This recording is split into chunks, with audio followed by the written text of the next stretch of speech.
Muchas gracias. Buenas tardes a todos. Gracias primero por las amables palabras de presentación y luego por la invitación a un seminario que creo que está bien enfocado. O sea, que me alegro, por tanto, de estar con todos ustedes esta tarde, de compartir mesa con don José Luis Fernández y con don Luis Lezama, viejo amigo, persona a la que admiro profundamente, y de estar en una fundación que lleva el nombre del profesor López Quintás, que nos ilustra y nos ilumina a todos, ¿no? Voy a ir muy directo, como hacemos casi siempre el mundo de la empresa, a lo que pienso hablar sobre ética y empresa, sobre comportamiento, ¿no? En primero decir, yo creo que era Margaret Thatcher la que decía que en la vida, pues, o en liderazgo, y hablamos de liderazgo, el seminario sobre liderazgo, al final hay una base que son los principios y valores de las personas, aquello en lo que uno cree. Desde los valores y principios de una persona aparecen las ideas sobre cómo uno cree que se analiza, pues, la sociedad que le toca vivir.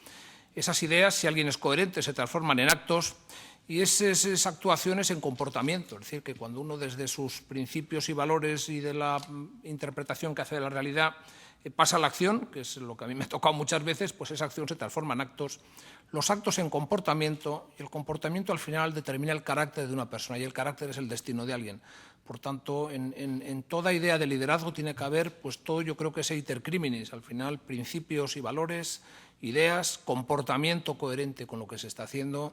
Ese comportamiento da lugar a toda una tradición, a toda una forma de proceder, y eso es lo que te permite llegar a determinados objetivos. La gente piensa que, en fin, que muchas veces ética y empresa están muchas veces, pues, contrapuestas, y yo creo que nada de eso es verdad, o que nada de eso puede ser verdad, y es a lo que dedicaré mi actuación. En todo caso, en un seminario sobre liderazgo hay que tener algo muy claro, y es que la palabra liderazgo viene del inglés to lead, y el verbo to lead es el que va adelante. Es decir, que el liderazgo significa ejemplaridad en el comportamiento. La gente tiene que ver quién va adelante, y si el que va adelante con su ejemplo encarna los principios, los valores o las ideas de ese grupo humano, se le sigue. Si el que se supone que es líder no va adelante o no responde su comportamiento a las ideas o a los principios de los que están en ese grupo, pues ni es líder ni es nada. Es una persona que ocasionalmente ocupa o detenta la posición que tiene, pero no liderará absolutamente nada. Y las empresas significan liderazgo. Las empresas significan comportamiento de personas que tienen por objeto conseguir la finalidad social, el objeto social de la compañía, y eso es a lo que tienen que dedicar el empeño de las mismas. Yo querría hacer un análisis general de cómo se produce el comportamiento en el mundo de economía de mercado, que es la que nos toca vivir, y, por tanto, de acuerdo con eso, pues yo creo que en fin, yendo seguramente o analizando las bases o los principios generales, cuando uno tiene las bases bien asentadas, lo que viene después es muy fácil, por lo menos si se comparten ese tipo de análisis, saber a dónde vamos. En el mundo que nos toca vivir, hay varias ideas claves en el mundo que nos entendemos. La primera, que parece una idea maldita, es la idea de globalización. La globalización está aquí. La idea de globalización significa que nada de lo que pasa en el fin del mundo nos es ajeno. La gente dice, pues esto no va conmigo, esto habría que poner aquí vallas, o hay que ir contra la globalización, o contra la globalización se ha producido en el mundo pues por oleadas sucesivas. Hoy la globalización es planetaria, pero ya pues lo que supone la idea del imperio romano, del mundo romano, es una idea global donde solamente a través de la norma se puede regular aquello. La segunda aproximación, luego desde el punto de vista de la cultura que nos toca vivir, pues es, bueno, la experiencia americana, donde el mundo se abre y entonces pues hay esas dos orillas del Atlántico. Hoy estamos ya en el Pacífico, en ese mundo global, y en todo caso lo que significa es que acontecimientos que se producen al otro lado del mundo nos afectan directamente. Pensar que un terremoto produce nada menos que la quiebra del principal banco o el banco más solvente de Inglaterra, pues parece casi una anécdota, una butad, pero si ese banco, que es el banco Baring, que era un banco solventísimo, tiene una persona en Singapur tomando opciones, futuros y derivados sobre el yen, y hay un terremoto en Kobe que produce una conmoción en nada menos que en lo que significa el área yen, provoca la quiebra inmediata de ese banco, sin que la gente que sigue haciendo lo que hacía toda la vida en Inglaterra pues pensaba que no iba con ellos. Cada vez que compramos unos zapatos hechos en Taiwán y no hechos en España, estamos generando riqueza en Taiwán y no generándola en España, y por tanto hay que saber que estamos sometidos a ese mundo global, donde cualquier cosa que pasa, como digo, al fin del mundo, no solamente desde el punto de vista económico, sino moral, de principios, de valores, de comportamientos, de culturas. Ahí está el ataque a las Torres Gemelas como una reacción a lo que se supone que es un ataque vía Internet o vía CNN o vía todo lo demás, a lo que son culturas distintas. Bueno, pues ya lo tenemos. La segunda idea, a la idea de globalización, es la idea de competencia. Estamos compitiendo con gente que no vemos. Estamos, cada vez que realizamos un acto de cualquier tipo económico, estamos compitiendo con gente que no vemos absolutamente. Y, por tanto, compiten no solamente las empresas, compiten los estados, compiten las ciudades con las ciudades, los conglomerados urbanos. Ahí está el reciente premio Príncipe de Asturias sobre la idea de los municipios compitiendo, áreas con áreas y conurbaciones con conurbaciones, empresas con empresas, estados con estados, sistemas financieros con sistemas financieros, sistemas económicos con sistemas económicos. La tercera idea, que es muy importante, es la idea de securitización o la idea de titulización. Es decir, hoy día la riqueza funciona a la velocidad del clic. Decía el Economist, en su número que dedica al fin del milenio, que hay dos ideas o dos instituciones, para ser más precisos, jurídicas, a cuyo lomo cabalga la primera, la segunda y la tercera revolución industrial. La primera, la de la máquina de vapor; la segunda, el automóvil, la electricidad, la navegación a vapor, todo ese tipo de cosas; y la tercera, la sociedad del conocimiento, que son, por una parte, el título valor, la incorporación del derecho al título, es decir, que ya no hace falta, para transmitir un inmueble o para transmitir un crédito, vender físicamente el inmueble o el crédito o la empresa entera, sino que se incorpora el derecho al título y los derechos circulan a la velocidad en la que circulan los papeles que los representan. Primero, pues la letra de cambio cuando es un título o una acción, o los derechos que representan los títulos según sean a la orden, nominativos al portador. La segunda institución, que es la misma vista de otra manera, es la sociedad anónima. La sociedad anónima, que es una capital dotado de personalidad jurídica, adscrito al cumplimiento de un objeto social, pero representado por títulos valores, que son las acciones, permiten que cada vez que se vende una parte alícuota de esa compañía, se están vendiendo máquinas, inmuebles, clientelas, objetos sociales, expectativas de futuro y todo lo demás. Y, por tanto, en ese mundo donde la securitización, la titulización, la representación de la riqueza a través de títulos valores, hoy valores en cuenta, es decir, que uno de los grandes avances que se produce es que al principio esa transformación en papel de los bienes permitía que circularan a mucha velocidad. Hoy eso es hasta un inconveniente, porque en las bolsas se manejaban cada día millones de papeles y ya era un problema tremendo manejarlos. Hoy son valores en cuenta, valores representados por anotaciones en cuentas en ordenadores, y a la velocidad del clic están funcionando y moviéndose alrededor del mundo los billones de euros o de dólares o de lo que queramos llamar, que circulan por todo el mundo. Y la cuarta idea, hablo de globalización, hablo de competencia, hablo de securitización, titulización, espiritualización de los bienes a través de su representación por títulos valores. La cuarta idea es la información. Lo que se compra y se vende es información. Y eso no es nuevo ahora. Eso estaba ya hasta en el viejo Código de Comercio, hoy vigente, de 1885, cuyo artículo 325 decía que la compraventa mercantil es la compraventa de una cosa mueble para revenderla, bien en la forma que se compró, en otra diferente, con ánimo de lucrarse en la reventa. Es decir, que el comprador mercantil es un comprador revendedor. El comprador mercantil no está pensando tanto en el precio de la cosa hoy, sino en el precio de la cosa en un momento de la reventa para poderse lucrar en el cambio. Por tanto, lo que está haciendo es una actualización de información, la actualización de un flujo de información donde interesa saber cuánto vale la cosa hoy, pero sobre todo cuánto valdrá la cosa mañana para que cuando la revendas puedas obtener un lucro. Y por tanto estamos haciendo una actualización de un flujo de información. Por tanto, lo que se compra y se vende es información.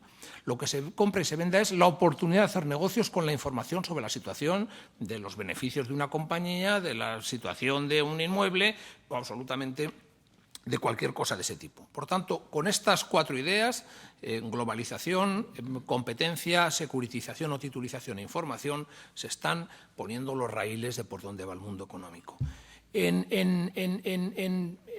el mundo que nos toca vivir, La asignación eficiente de recursos, toda esta forma de funcionar, se produce a través de los precios. En una sociedad, pues, digamos, de socialismo real o comunista, o muy intervenida, donde no hay mercado, pues los precios los fija un señor en una ventanilla, que dice, no, el precio de no sé qué, pues y normalmente en ese aspecto el precio es la agregación de costes. Bueno, ¿a cuánto ponemos el precio de tal producto? Pues lo vamos a poner agregando los costes de cada uno de los factores que nos han costado, añadimos, como pasa en muchas obras, pues el beneficio industrial y eso es el precio. El precio en un sistema de economía de mercado se hace al revés. El precio en una economía de mercado lo fija el mercado. Y el mercado es la actuación de todos y cada uno de nosotros comprando o vendiendo cosas. Y, por tanto, las cuentas hay que hacerlas al revés. El mercado te está diciendo qué precio tienes para un determinado producto, para una calidad de producto, y hay que hacer las cuentas al revés. Hay que ver cuánto puedes pagar pues para fabricar un coche de acero, que al final es hierro más energía, es decir, a cuánto están las commodities por ahí, cuántos puedes pagar en salarios, cuánto te cuesta el estado del bienestar, cuánto te cuesta la seguridad jurídica, cuánto te cuesta el transporte, y cómo la agregación de todas estas cosas te haga que tu conjunto de costes esté por encima del precio del mercado, estás fuera de mercado. Y te puede pasar lo que le pasaba en España, pues a alguna fábrica de coches o en algún momento pues hasta compañías aéreas, donde cuantos más coches vendías, más perdías, porque resulta que cada coche estaba por encima en la agregación de costes de lo que era el precio al que lo tenías que vender en un mercado para poder competir. Por tanto, los precios son sagrados. O sea, los precios es lo que determina la asignación eficiente de riqueza en una determinada sociedad. Y los precios son como un chip que te permiten dirigir la riqueza, dirigir y encaminar el esfuerzo de los consumidores, de las empresas, de todo el mundo, hacia todo aquel que lo hace absolutamente mejor. Es decir, que lo que dirige la economía, lo que llamarían los drivers por parte de los anglosajones, son los precios. Cuando tú ves el precio en un mercado, sabes para una calidad un precio y sabes cómo te tienes que dirigir ahí. Y, por tanto, y ya vamos llegando al meollo de lo que quería contar, todo lo que afecta a la mala formación de los precios contribuye a que el mercado no funcione bien y a que la asignación eficiente de recursos no se produzca y que, por tanto, el que triunfe no sea el que mejor lo hace, sino el que lo hace de una forma distinta o mal hecho. Y la esencia del sistema de economía abierta son mercados regulados en todo caso. La norma tiene que regular necesariamente qué es lo que pasa en un mercado, si no, al final lo que se produce es la selva y es otra cosa muy distinta, y todo aquello que atente a la formación de precios tiene que ser regulado y controlado. Y me refiero, primero, cualquier práctica restrictiva de la competencia, situaciones de monopolio, de oligopolio, cualquier tipo de práctica restrictiva de la competencia tiene que ser erradicada completamente, porque si no la economía no competirá. Si no, al final el beneficio se lo lleva aquel que tiene el monopolio sobre lo que sea, o el oligopolio, o la concertación de varios para fijar un precio al margen del mercado. El precio, cuando lo fijan pues los oferentes, lo que hacen es ponerlo por encima del mercado, y lo que estamos es perjudicando a los consumidores que podrían obtenerlo más barato si no hubiera las barreras adecuadas. El segundo elemento es la idea de información. Si hemos dicho que lo que determina la formación de los precios es la información, cuando la información no llega al mercado, cuando no hay transparencia en la sociedad o en la formación de precios, aquello no funciona bien. Hablan los anglosajones siempre de dos cosas importantes en las sociedades, no solamente en el mundo económico, sino en el mundo político: transparency y accountability, transparencia y exigencia de responsabilidad. Eso está en la esencia de todo sistema de convivencia donde se quiere que funcione bien.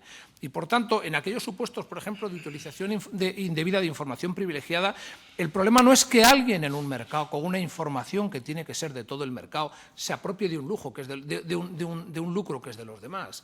El problema es que no se permite que la información llegue a todo el mercado, que los precios no se fijen adecuadamente y que el mercado no funcione como debe. El último de los elementos, hablo de prácticas restrictivas de la competencia, hablo de información dirigida al mercado. El tercer elemento es la corrupción. Yo creo que el cáncer de las sociedades, en fin, de socialismo real o comunista, está en la ineficacia. Es decir, que el muro se pasaba siempre en el mismo sentido, es decir, del sitio donde había unos coches peores, unos servicios peores y una sociedad que funcionaba peor, en favor de los sitios donde había mejores productos y mejores cosas, lo cual es absolutamente lógico. Y, por tanto, la quiebra del sistema de socialismo real es Chernóbil, es el Mar de Aral, son situaciones donde no se funciona. El cáncer del sistema de economía de mercado es la corrupción. Es un sistema donde los precios no se fijan adecuadamente, donde no se permite que la gente entre al mercado libremente y que se lleve los contratos o que se lleve lo que allí sucede el que mejor lo hace. El problema de la corrupción, yo lo preguntaba al principio cuando ibas a un país, pero si tenéis aquí riqueza, tenéis energía, tenéis de todo, ¿por qué no funciona? Decían, la corrupción. Digo, pero la corrupción, que es el 5% del PIB. Dice, no, la corrupción es que cuando alguien se lleva la contrata de un hospital habiendo pagado una comisión, el hospital está mucho más sucio que si lo hubiera hecho el señor que mejor lo hace.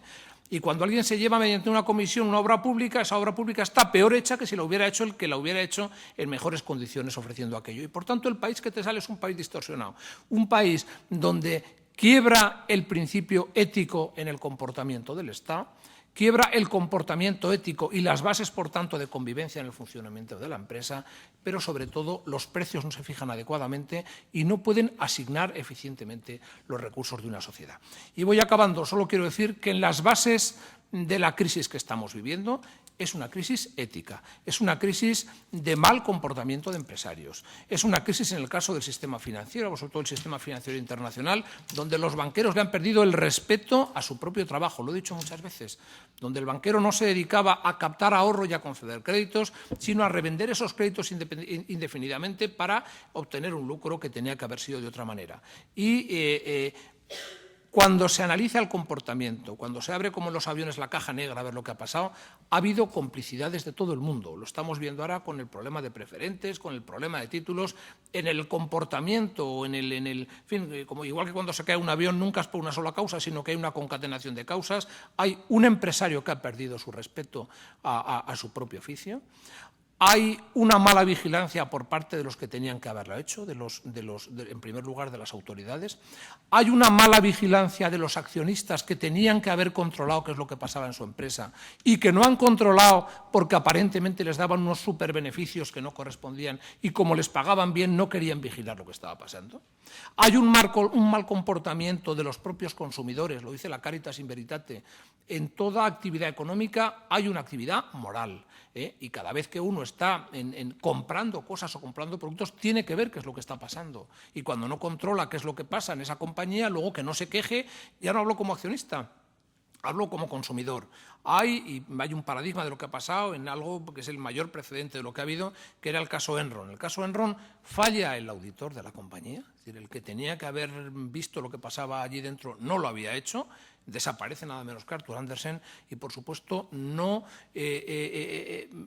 también no cumplen su función, pues, por ejemplo, las empresas de rating que tenían que haber calificado lo que pasaba por allí y que no lo habían hecho. Quiero decir con esto que hay una concatenación de responsabilidades de todos y cada uno de las sociedades, que es muy fácil echarle la culpa pues, al señor que hacía aquello, que por supuesto es el principal culpable, el empresario que lo hace mal, pero muchos son cooperadores necesarios, cómplices, coautores o incluso receptadores de todo aquello que ha pasado. Y con esto pues yo creo que estoy cumpliendo el tiempo que se me ha dado, 10 minutos o 15 minutos, y me someto luego a las preguntas que me quieran hacer. Muchas gracias.